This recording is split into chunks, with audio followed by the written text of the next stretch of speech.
the size of the rental company really doesn't matter to me. I'm looking for the person. I'm going to say person, not company, because I truly believe these are relationships you build with a single person. I'm renting from Elliott here. I'm not renting from his company. That's right. I need the person that's going to stand behind their word and take care of us. I don't care what the name on your shirt says.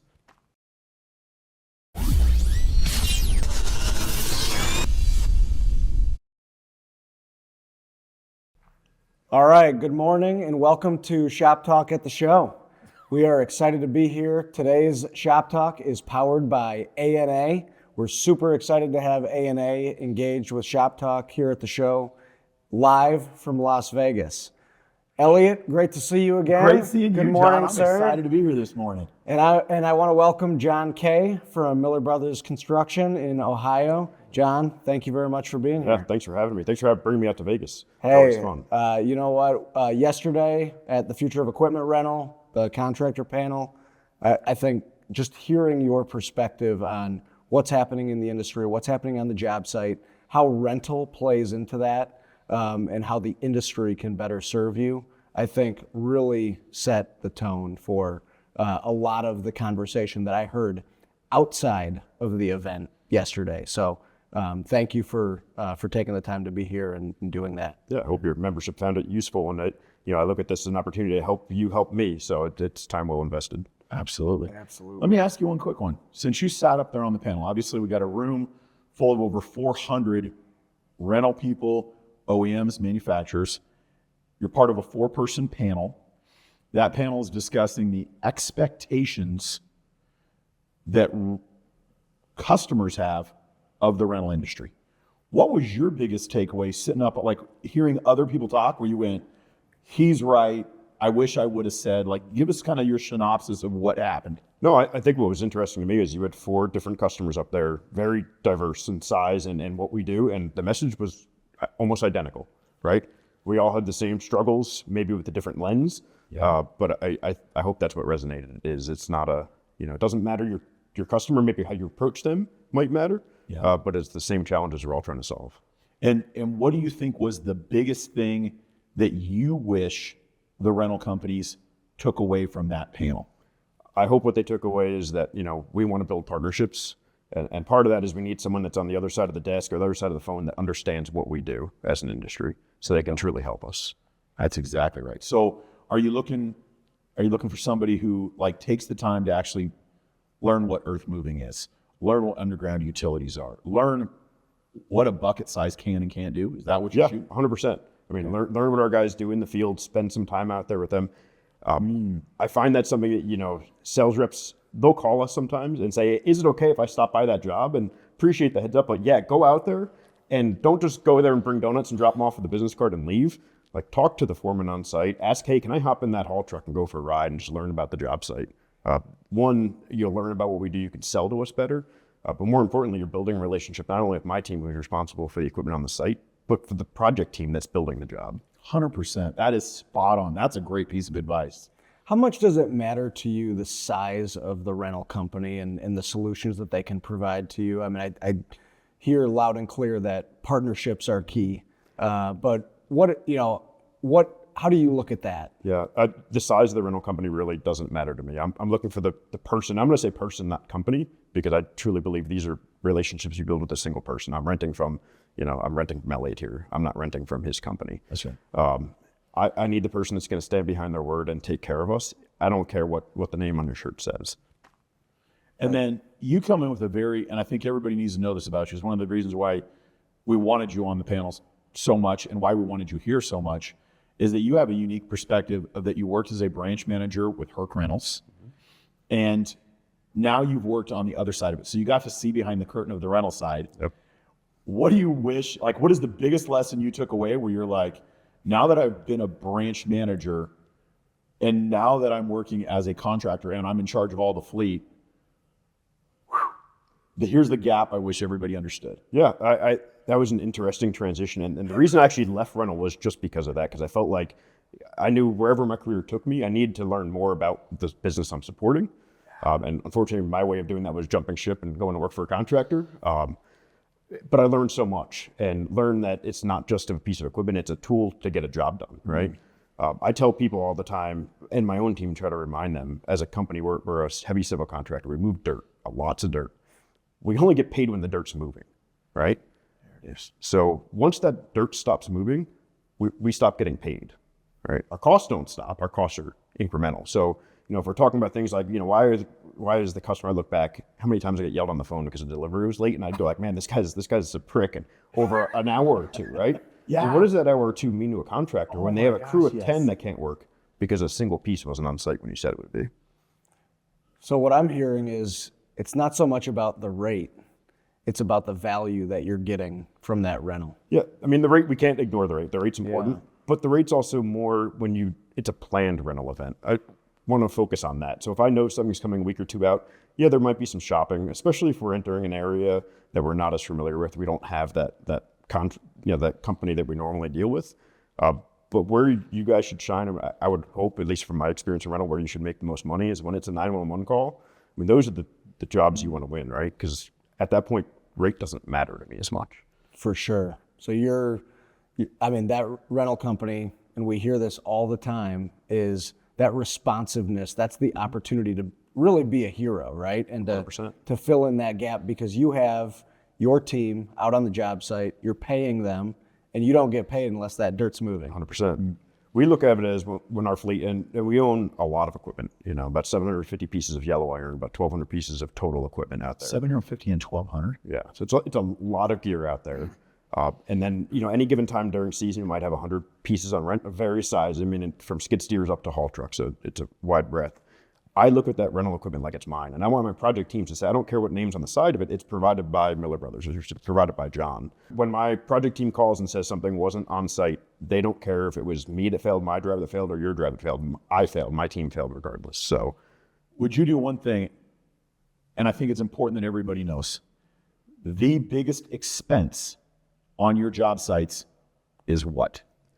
So in a company like ours, it is equipment and people, and that's a very close side by side. So with your labor costs, and just give us a field, I realize you can't, what is your billable man hour, which is different than what you pay your guys.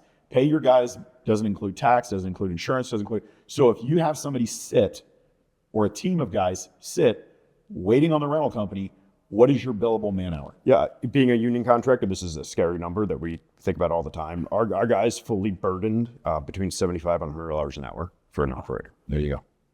So if somebody says, oh, well, the delivery is only 2 hours late, that literally, not even including the machine, not including production, 2 hours lost equals 4 hours of production, because then you got to make up that 2 hours. Yep. And if you're talking $100 an hour or $75 an hour, that just costs that company close to $400 minimum to $1,000. And that's if it's one guy, right? I mean, a lot of times you'll have a pipe crew that has 5 or 6 guys that are stopped because of a single piece of equipment. They just can't move. On top of that, our business today is 60% in the private world. Yep. So heavy civil, site development type work, and 40% in the public world. On the private world, it is not low cost provider, right? Just like we talk about rate, we have a rate that we go to our owners with. We are not a low cost provider. We're proud to say we're not. Because we hit deadlines and because we get the job done. And anything that we do to jeopardize that is a cost that's greater than just dollars. It's relationships that we're going to ruin on the other side. So a one-off event might not seem like much, but when a superintendent for a GC that we're working for expects a certain scope to be done, absolutely, it needs to be done. It's not questioned. And people, and I think, which you now understand, I never understood on the rental side, is liquidated damages. Which I think is a whole nother thing, which in case everybody wants to know, just tell everybody quickly what liquidated damages are. Yeah, so especially on the public side of the business, so DOT work is where you see a lot of it. It's you hit a deadline, and if you don't, there's a penalty per day normally until whatever that scope is has to be complete. Normally it's tied to opening a roadway back up. We just finished a big job up in Michigan for MDOT, and I mean, the liquidated damages are tens of thousands of dollars per day if you're late. Isn't that crazy? So let me throw in one more. I really want to be your first call, your only call. I want you to call me for everything. Now that you see it on the other side, you realize you have to have secondary or even tertiary calls, because not everybody can provide everything. What recommendations would you give to companies that, you want to make sure everybody feels important, but what's the biggest thing where somebody moves up or down that ladder, and how do they become even your third call? And what does that look like? I think that starts with a very honest kind of self-reflection of the rep when he's walking into my office And if you're coming in saying, I want to be your first call, you should probably stop and go, okay, is that even realistic? Right? Because just like you're trying to build a relationship with me, we've had relationships that are obviously successful to get that person that's in chair number one. So I'd actually prefer someone to come in and say, you know what? I want to be your second call. I want to save you when something goes wrong, because it will. And that's not a dig on your competition at all. That's the industry we're in. Stuff breaks, right? Trucks break down, equipment breaks down. It's going to happen. And just be honest and say, hey, when that happens, give me a shot. That's right. That's right. Is there a coaching moment that you want to give, or a story you'd like to give, of when somebody was, quote, the hero, and so they earned a bigger piece? You know, I don't know of a single event I can point to, but I can tell you it happens more frequently. Okay. And I would encourage, reps out there to tell that story, right? It's okay to pat yourself on the back every once in a while and remind your customer, hey, remember that time I came through for you? Because we forget, right? Because every time my phone rings, it's a different fire going off. And, in my position, I'm lucky enough to say there's a lot of filters below me. So if my phone's ringing with a problem, it's normally pretty bad, right? Right. And when you talk about building relationships and building partnerships, who should rental companies be doing that with? Is that coming in and talking with you, or is that talking with your foremen and superintendents that are out on the job site? I think it has to be both. The question I hear a lot of people ask is, well, who makes the rental decision? Well, and in my world, it's actually our dispatcher who makes that decision for us. He's responsible for the day-to-day. I have the needs of my jobs. I'm going to determine where I rent it from. But if you go to him, like, he's not the only person you should be talking to. Yeah, you should try to get in front of someone like me. I know that's difficult, and you guys probably pull their hair out trying to get into my desk or on my phone. But the job site, you can't ignore them, because although they might not be making the call to you, the equipment's going to show up, and if they see, a boom lift with your name on it, they're going to make that connection over time, and they're going to know if something goes wrong, it's a person they can call. So don't limit it to a single person. And I know, you could probably do it 100 times and try to get a hold of someone. You got to keep trying, because the one time you're going to catch us on a bad day, and we're going to go, man, I didn't even think to call you, right? Yeah. And those are the stories. It works. That creates the opportunity, and that creates, the start of a relationship, a partnership. For sure. How do you, so then, with that being said, you're making the decisions then on rent versus buy, right? And I think that's a big topic in the rental industry, is rental penetration in the United States. It continues to grow. The size of the industry continues to grow. How have you, and I know you come at this from, a few different perspectives, including working with different contractors, primarily in the Midwest. Yep. How has that decision changed for you, maybe over the last 5 years, that rent versus buy decision? I think the most important thing to remember is my job at its core is to protect the company's bottom line. So we should be making decisions that are best for the company. And that rent-to-own decision is a very important one that we see often. And I think contractors overlook it, because not normally, but a lot of times when you're going to rent, it's a last minute, something happened, I got to fill a hole. But a lot of those decisions should be more preemptive than that. We should be going into a season looking and saying, what's our strategy by class almost, of when the need comes up, when we've tapped out our capacity, what are we going to do next, and have a plan with that. I think rental reps could be involved in that process. Having that sit down this time of year, right? It's winter, we're all a little bit slower, cold as hell outside, and say, okay, season's coming up. You probably don't know specific jobs yet, but what's your plan? How can we help you with that? How can we help facilitate that? What information can a rental rep provide us to help guide that decision? I don't know if you guys are familiar with Mike Forster. I don't know if that name resonates. I don't know with you. that. I am not. No. Okay, so Mike is a retired professor from Virginia Tech, and he was like the godfather of equipment economics. He actually has a book on it. I'd encourage people out there, if you're not familiar, check out his website. You can just search construction equipment economics. His book is like gold, because it talks about, that decision. That's one chapter of his book, and saying how, and if a sales rep read that, you can understand how we look at it, right? And I think a lot of it's inherent, right? Buying equipment is expensive. Renting it on the short term is cheaper. But there's more about that on the back end, right? How does it affect our balance sheet? How does it affect cash flow? So I think again, goes back to my very beginning point, learn about our business, learn about that type of stuff. So let me ask you this, since you mentioned that, and phenomenal insight, by the way, is with the economics of it, Yesterday, it was the future of equipment rental.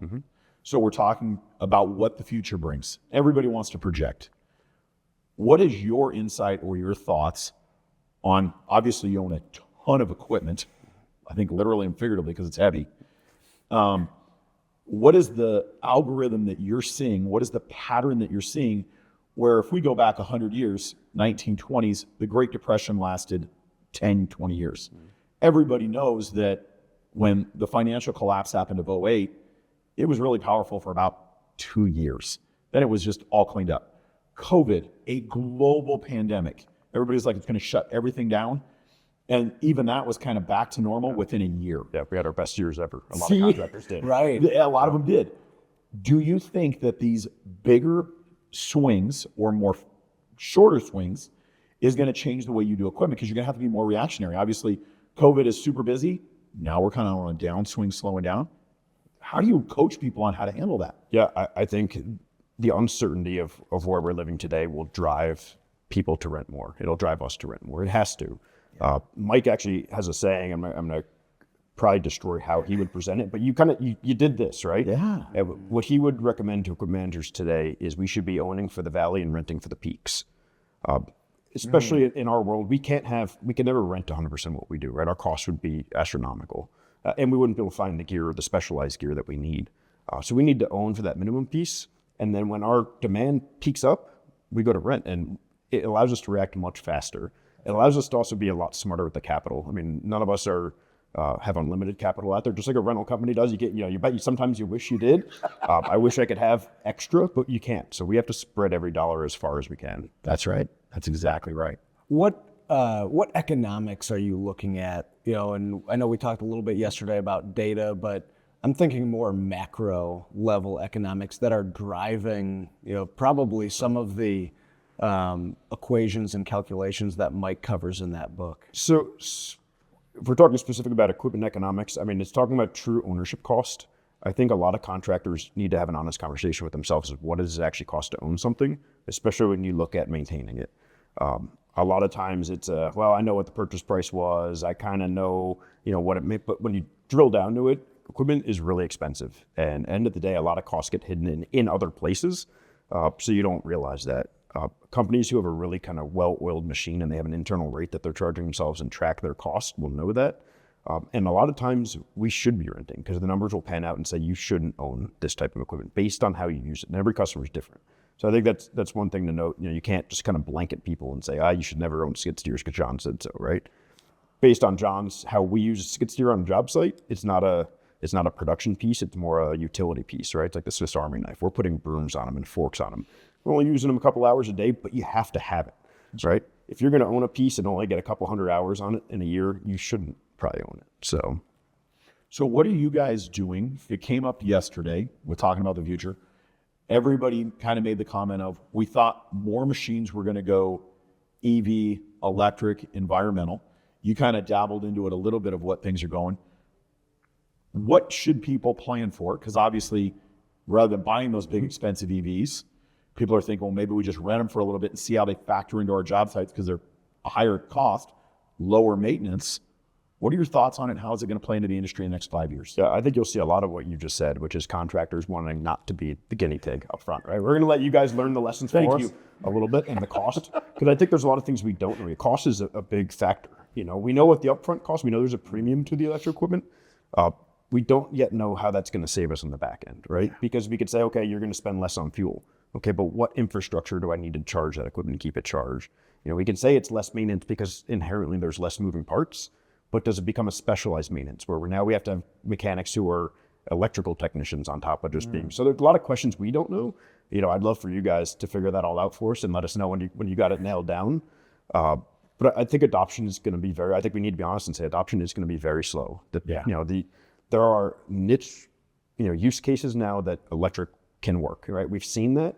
I think what happens though is we see those little things and then we see them get blown up onto a big poster. And next thing you know, it's, hey, here's the awesome solution, right? And it's not. We have a story. Now this is, a year ago now, we had a use case pop up. We need an electric excavator. Nothing to do with sustainability. It was, we were working inside a food production facility. Yeah. And we were building an expansion outside. They had a trench to connect pipe underground. So they needed electric.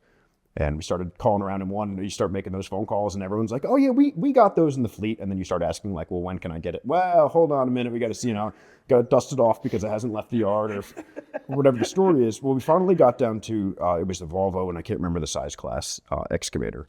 And the sales pitch, I shouldn't say sales pitch, what we were told is, hey, this thing will get this, it can work a full shift, right? And you get the asterisk. And the more you dive into that, well, it can work a full shift because on average, people only use excavators 40% of the time. And mini X, right? I 100% agree. Mini X's sit more than they work. But in this particular use case, when you're digging a trench, you're going 8 to 10 hours straight of trying to dig, right? Yep. So realize quickly we're going to get a 4-hour cycle or production time out of it. Going to need a second machine. And you start adding the cost up, and it's like, okay, it's just not feasible, right? It's not feasible for us because in that case, we already had quoted a number to our owner based on what we thought we knew. And then you come back and say, okay, no, we need to adjust plan and do this a different way. But I think those lessons are things we need to learn and keep giving the feedback, when it doesn't work, why it doesn't work, or what could have worked for us, because OEMs can only respond to what they know. Absolutely. That's a great insight. I like that because I think it's a good thing. And not only that, but I realize with all the heavy civil utilities, all the things that you guys do, a big percentage of that is done, quote, off grid, or even if it's not off grid, you don't have a charging area right there. I mean, we're going to talk later and we're going to get into some stuff about generators and other power sources, but I think that's a great insight. We're the first contractor on site. There is no utilities. That's why we're there. So that's right.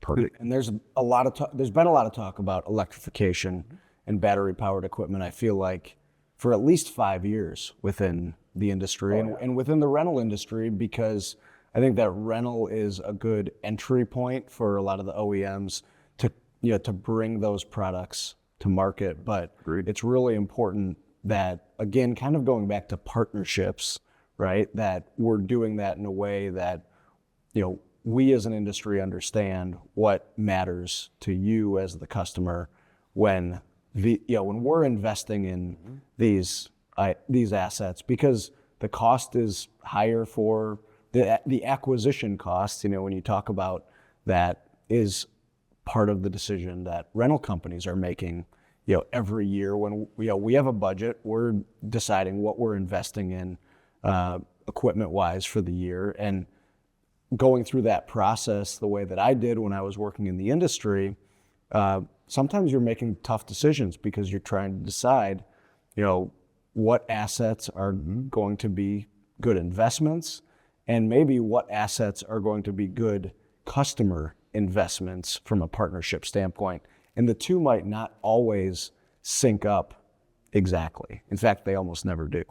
Agreed. So, but if you remember my previous point, my job at its heart is to protect my company's bottom line, which means I have to drive costs down. right. I want my partners to help me do the same thing. So I would never, I don't think equipment or electric equipment is in the place where it can do that. But I think we all know it's going there. And I think what we need is our partners to kind of have that conversation and say, okay, how can we make this work? Because driving costs down is, I think most of your audience would say that's the opposite of what you want to do, right? It goes back, but rate and cost are two different things. You can charge me more and I'll pay a premium for piece if I get the benefit of the production on the back end, right? So I think we need to stay ahead of that curve and say, okay, eventually electric equipment is going to be able to do what we do and do it a little bit better. And that's where the equation flips. And we need to be ready for that. It's kind of funny. I think you just gave a gem that most people miss. And that is, and you said it perfectly, we all think about a rate. We all think about our equipment. It's very egocentric. Mm-hmm. And you sit there and then you have somebody who says, look, if you guys just think about our production, you want to bring value to your contractors, be able to show them that you're bringing in equipment that's going to up their production, which increases their margins, which increases everything. So with that being said, I got a second one for you. You mentioned, we were talking earlier, that you have a couple of different brands that you own. Mm-hmm. How much does the brand in the rental yard or the brand that people are carrying influence where you rent from? Do you sit there and say, hey, my operator feels more comfortable operating this type of configuration, so I've got to rent that? Or does price play a bigger, how much do you want to please your operators? Yeah, I mean, we definitely like to hear from our operators, hear what's working and hear what's not. But with that being said, I think, I made this point yesterday on the panel, COVID taught us all we need to be uncomfortable sometimes. And we need to try different things because during COVID we had to, right? No one had their preferred brand in stock and ready to go. We got different colors of yellow, different colors of orange, and a lot of them turned into be great success stories. Yeah. So my message now is I don't necessarily care as much about the name on the side. I mean, we care about performance is going to be the key, and I think you heard that from the panel yesterday. You need to give me, if it's a quote unquote off brand or second or third tier brand, it still needs to perform like the main one does, because I can't give my operator, I can't say to him, hey, you know what, I got this one because it's a little cheaper. So it's okay though, right? That, that's not the conversation. It needs to be like when he asked me, hey, why? I've never seen this brand before. And they're going to go, you know what? Give it a shot. And if it can prove the way that the other name brand did, and maybe it's at a lower cost, then it's a win-win. That's right. So, John, you have you have kind of, your career has evolved since you started in the industry. You spent time in rental, now you're working on the contractor side. Just talk about your experience, why this industry, has become the industry for you, what you love about it, and what you see as the opportunities are going forward for a younger workforce that is just coming in and trying to figure out what they want to do with their lives. Yeah, I think, reflecting as you were talking just now, I think one thing I want to note is I made that change from rental to contractor because I wanted to expand my knowledge base. I knew it would be good for my career no matter where I ended up. I think one thing I've recognized is I still work for a rental company now. And I think most contractors have this very similar mentality. We are a rental company to ourselves, right? When you think about it. I just happen to re-rent sometimes from other providers. Right. But I think that mentality is really important. In the contractor world, the traditional career path for an equipment manager starts on the technician side. And they kind of work their way up to supervisor and then become an equipment manager. What they don't know is anything about the business of owning equipment. And that's something that the rental industry knows really well. I mean, that is the only thing you do to make money, right? Versus for us, equipment rental is just a piece of what we do. So for me, it was a great career change, but it's really not a career change. Just I get paid by someone different because I'm still renting equipment. I'm still owning assets. So we look at it very similarly. And I would encourage anyone coming up into the rental world, realize that possibility is out there on both sides. I think your rent is rent no matter how you deal with it, and the fundamentals of it are very similar. So I'm gonna chime in. I want to hear your opinion on this. Yesterday there was a stat that came up on the board, and I think everybody had that moment of, oh snap, like that is really powerful, when it said for every 7 people, the slide I'm talking about, every 7 people that resign from the industry every year, there's only one person backfilling. How do we deal with that? How do we encourage people that, there's a lot more jobs. You can be in construction and equipment is operators are a completely different environment than when your granddad did it. The position you have is completely different, the way you manage it, the computers. Like, people don't realize it's not that far of a stretch from what they're doing already. No, agreed. I think, for me, and I look back at why I'm even in the role I'm in now at Miller Brothers is a role that was created. I was the first one in it, Yep. And it's because the companies have realized when you think about a construction company, the only asset we have on our books, really the only asset is our equipment. We don't own property other than our offices. We don't have other things that have IP to them, right? We move dirt. It's not proprietary. Our people are proprietary, so that is an asset, but it's not on our books. So companies specifically are saying, man, this is something that we need to keep strong focus on. We need to have, and by no means am I calling myself an expert, but we need an expert that takes care of our equipment and makes those decisions every day about how are we spending, the money the company has. Absolutely. And I think, just encouraging people to get into the industry. Obviously, if somebody is computer minded, if they're engineer minded, if they're creative, if there's somebody who likes to work with their hands, if there's somebody who doesn't like sitting in an office, even some of the operating the equipment now, people don't realize that it's almost the exact same as a lot of video games. What do you find are some of the skills you like to see in great operators or great team members for your company? So I think people need to remember construction is a people business. That's right. And no matter what part you play in, career paths or where you're at in the ladder, be a people person. Be out talking to the operators, talking to the laborers, understanding what they do. They might seem, especially the older guys, right? They're going to seem like, crunchy old construction worker. But when I saw that. I did point at you a little bit. Sorry about that. But those, if you can get to the guy, who has the experience and let him bring you under his wing a little bit and transfer some of that knowledge, you'll be well in advance. You mentioned computers. You can't be in the industry in a leadership position today unless you not only understand computers but are willing to use them. And I say that for technicians, right? You can't repair a piece of equipment without a laptop these days. It's just part of the deal. I think one of my biggest career accelerators is I worked for a guy who he was a vice president at Herc at the time, and he was not computer illiterate, not at all. And I was the Excel guy for him, right? Yep. I was the data guy. Yep. I knew nothing, right? But I was willing to learn. I was willing to Google and YouTube and say, okay, how do I do this? I know what the end result he's looking for. Yep. I'm going to learn. Biggest accelerator ever. He used to call me in his office and say, okay, work your voodoo on this, right? But we're seeing that transition from old school to the younger generation. I think we're all going to benefit. So we can make this happen, right? So we can get the guys that have the knowledge they've built over years and team it up with the guys that actually have energy and want to drive and go to their career.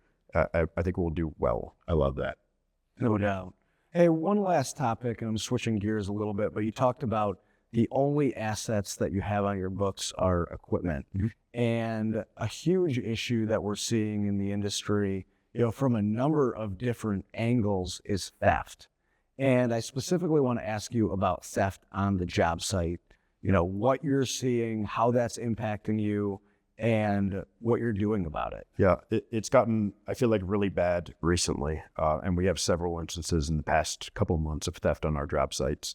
Our team spend a lot of time and money and resources trying to protect our assets the best we can. But it's a criminal. They always seem to know a better way. Just recently, we had a skid steer stolen off a job site in broad daylight on a Sunday on a DOT job in a rural community, something you would never expect to happen. They were smart enough to cut the OEM telematics wires before they took it off the job site. We were lucky enough to have installed a third-party telematics box on it that we do as part of our day-to-day. And they actually got it about an hour away from the job site before they found that device too and threw it out. So, oh my God, they found both of them? They found both of them. We actually found our device on the side of the road. Kind of interesting because we could track it all the way to that point. But we're doing everything we can. When we talk about rental providers, we struggle sometimes of saying, hey, do we even know are there telematics boxes installed? And if there are, do we have access to that information? Because right now it's our best defense we have against stolen equipment. Wow. I hear that all too often, and it really is painful. When you think about, it's just, there's, it's all cost, and it's all loss for you as, contractor, for the rental companies when theft happens. It's never good. It's never a good story, no matter who owns the asset, and it's a waste of time. It's a waste of everyone's time. Is that, one last question, is that telematics piece from a rental standpoint, is that part of your decision-making? It has. Or is it becoming part of your decision-making? It has more and more. And I made the comment we were talking earlier. Yeah. We use a lot of data. Our equipment today gives us so much rich data about, its utilization, how it's being used. And let's say at any given time, I own 90% of the equipment that's in my field. Well, I can't make data-driven decisions if I'm missing 10% of the data, right? Because like I said earlier, I look at it as it's my asset, no matter who happens to own it, if it's a rental company or if it's me. So more and more, especially on production class equipment, we're looking to say, hey, can we tie into the telematics system? At a minimum, can you help provide us reports in some kind of format that we can make useful? For sure. Well, it's going to take a full industry effort to address the theft issue that's impacting so many of us. And that is a focus, for us at ARA, coming out with a new program, Equipment Rental Guard, here at the show. And we're really focused on that, and going to need a team effort to continue to address that issue. Because, like you said, the thieves they keep finding a way. I just wish we could kind of shift their focus towards something productive. Outside, Mr. Kaye, it was an absolute pleasure. Thank you for making the time. Thank you for coming all the way out. Thank you for all you do for the industry. You're a pleasure. Thanks for having me. John, thank you very much. It's been a pleasure having you today on Shop Talk here at the show, live from Las Vegas, powered by ANA. Thank you. Perfect.